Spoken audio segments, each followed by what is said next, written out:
What is up, baseball Cub fans? The Cubs avoid the sweep in Atlanta.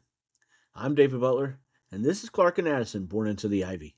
Don't forget to like and subscribe, and leave us a 5-star review, along with a comment or two on YouTube, and if you are listening on any audio platform.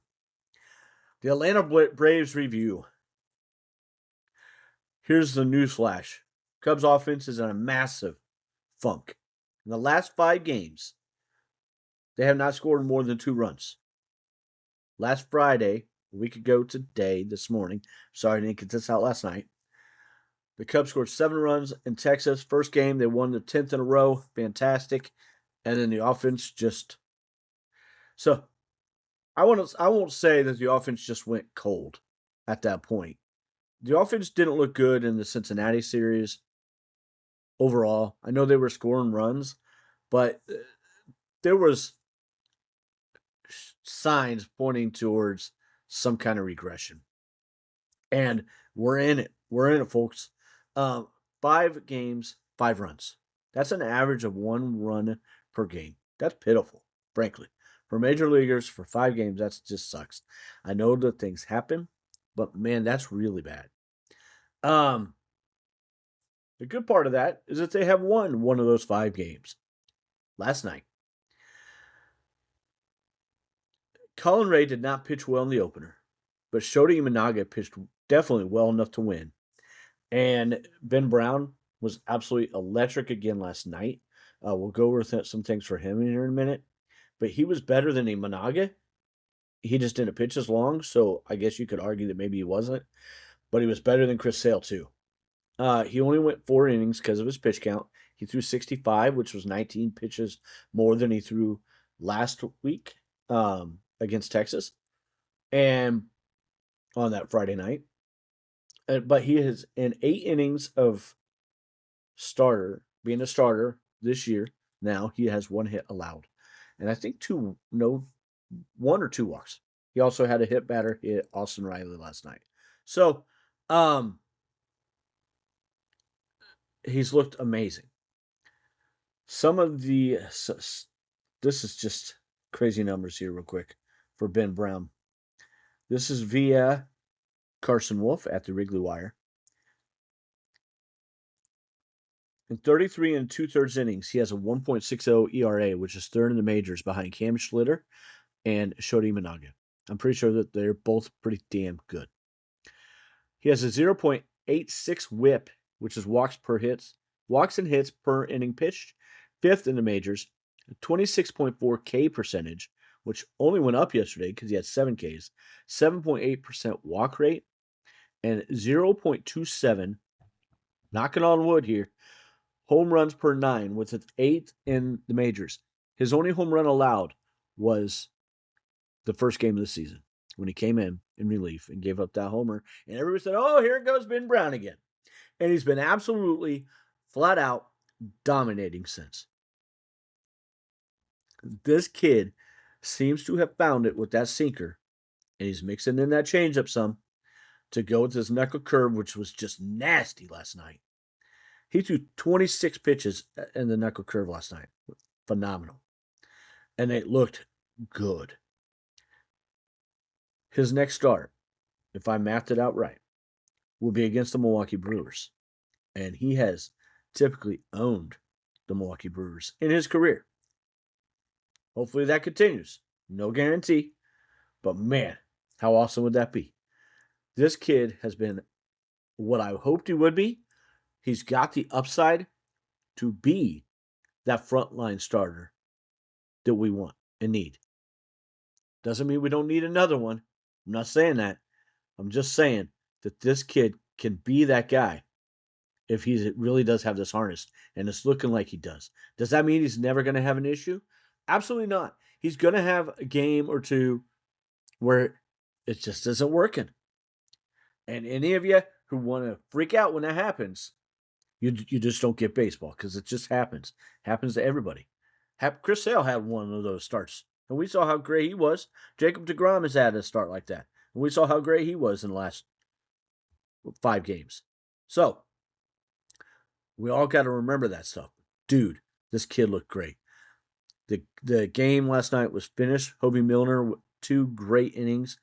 Phil Maton looked good in his inning, and Jacob Webb as well. And then followed up by Daniel Palencia, who also looked pretty darn good. The pitching staff was great last night, and it needed to be because we only scored 2 runs. Ian Happ, thank you, because that wouldn't happen without Ian Happ.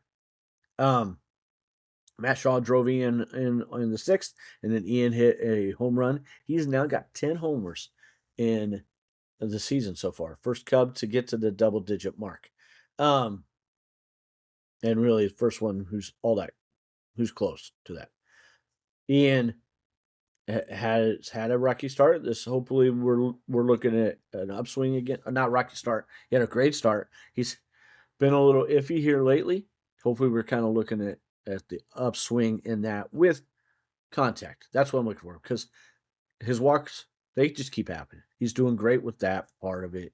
I know I'm a Debbie Downer with Ian Happ, but hopefully, because he's very much an ebb and flow. A lot of guys are, but he's like a huge swing. So is Seiya Suzuki. We've talked about that before, and he is in one of those downward ones right now. So, Chicago White Sox preview.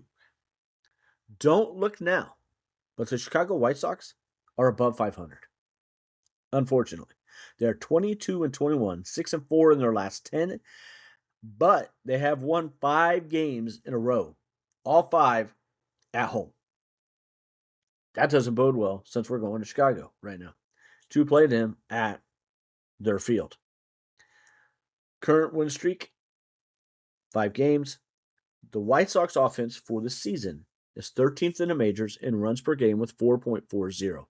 But over the last 5 games, they have scored 6 in 4 of the 5 games. In contrast to that, the Cubs have only scored 5 runs in the last 5 games. We just said that. Worst in the majors. The White Sox have scored the 6th most, and we have scored the worst in that span. That's terrible. For what it's worth, though, the Cubs' offense is still averaging 5 runs per game. Good for 5th in the major leagues. But that isn't going to hold up if they don't start getting some results soon. The White Sox are led by Munetake Murakami with a 904 OPS, followed by Miguel Vargas at 840 and Colson Montgomery with an 831 OPS. The Cubs enter this series with a team ERA at 3.77, 10th in the majors, while the White Sox have a 4.22, good for 18th. Their starters have been better, though, with a 3.98, with the bullpen sits at 4.46. However, that bullpen ERA is a little high, but 3 of the 4 pitchers that I'm going to highlight are out of the bullpen, and these are guys that could cause us quite a bit of issue. And none of them are their closer, Sir Anthony Dominguez, who has an opponent's average of 188. He also has a 4.08 ERA. The dude walks a lot of batters right now. He has had issues with that in the past. He was a guy that I wanted the Cubs to possibly get, but they didn't. There's another guy that I'm about to say who I would have loved the Cubs to have gotten, and they should have. Davis Martin is the lone starter, and we will talk about him soon.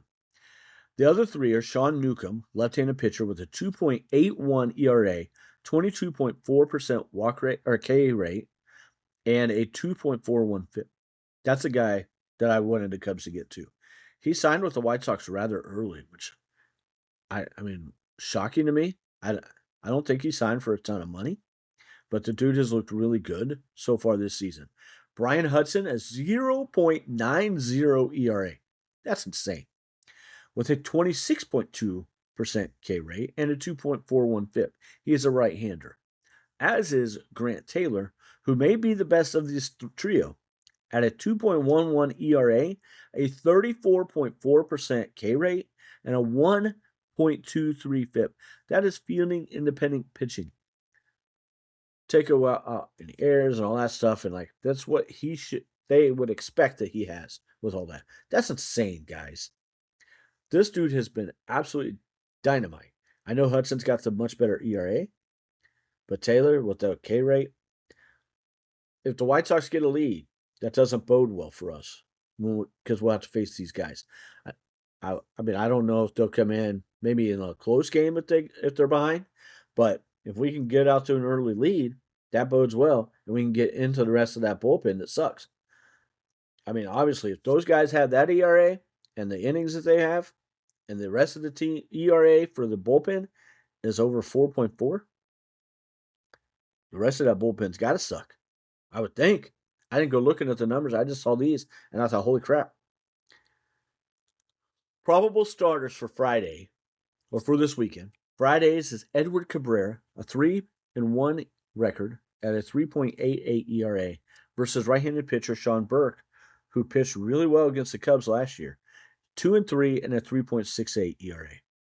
On Saturday, Jameson Taillon's going to have his work cut out.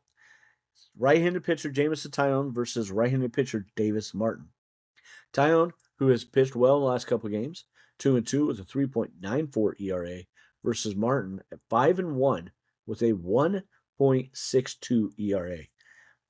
Davis Martin is also striking out 27.1% of his batters and has a 2.33 BIP. This dude has been absolutely fantastic for the White Sox. And on Sunday, we got Colin Ray, 4-2 with a 4.68 ERA, looking to right the ship after his last couple starts, versus Eric Fetty, 0-4 with a 3.77 ERA. During the White Sox 5-game winning streak, they have a major league leading 843 OPS right now, and in their ERA is 2.60. That's pretty awesome. They've done that they swept the Kansas City Royals, and they took 2 out of 3 against the Seattle Mariners. So it's not like they're playing the worst of the worst right now either. Although the Royals haven't been as good as we thought, they were playing a little better going into all that. And they have a good or decent to good lineup and a good starting staff, kids. The Cubs will have the work cut out for them if they want to win this series. But they are entirely capable of doing so. That's the thing with that. I also want to touch, I know I've talked about Pete with his crazy defense, but the offense has been better, but it's still not where we want it. But this guy is doing some crazy things. This was on Wednesday that this came out. Again, Carson Wolf via the Wrigley Wire. Pete Crow Armstrong's defensive metrics compared to the next closest outfielder this season. 10 outs above average. The next closest is 5. 12 defensive runs saved. The next closest is 9. And 9 on the fielding run value. The next closest is 4. I don't know that I buy into the metrics all the time. Like with that, sometimes it gets a little crazy. But when you're doubling up on 2 of the 3 of those, the next closest, you know you're pretty damn dominant. What he brings defensively, I think gets overlooked by Cub fans a little too often. And I that's obvious because I bring it up a lot. The defense that some of these guys play gets overlooked as well. And I think we've got to remember that when we're so critical, myself included. I'll say I'm a lead guy on that. I got to remember that a little more often. But man, they got to hit some too.